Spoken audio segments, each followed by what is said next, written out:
যে শিক্ষক তোমাকে বলে না যে আশফুল নিয়ে গান বাজনা গাও, তালিবালি দাও, সম্মান হবে মৃত ব্যক্তির, ও মারা গেলে তোমরা সবাই ঢোল তবলা নিয়ে পৌঁছে যাও, প্রথম দিন থেকে সম্মান করো তাকে।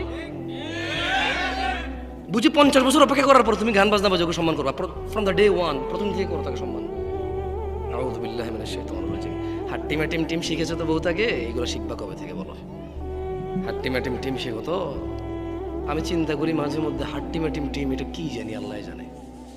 এটা কি গরু ছাগল নাকি পাখি নাকি মানুষের মতো কিছু, মানে এটা কি? তবে এটা দুটো শিং থাকবে, এটা ডিম পাড়বে, এতটুকু কনফার্ম আমরা। এটা কি? এটা বাচ্চা প্রসব করবে না? বাদুর যেরকম করে, ঘোড়া যেরকম করে, গরু যেরকম করে, মানুষ যেরকম পেটে বাচ্চা প্রসব করে, এটা এরকম প্রসব করবে না, এটা ডিম পাড়বে। এটা কি করবে? ডিম পাড়বে। এটা পানিতে থাকবে না ডাঙায় থাকবে আমরা জানি না, নাকি উভয়চর হবে এটা আমরা জানি না। হয়তো 50 বছর পর দেখাও পেতে পারি হাট্টি মাটিমের।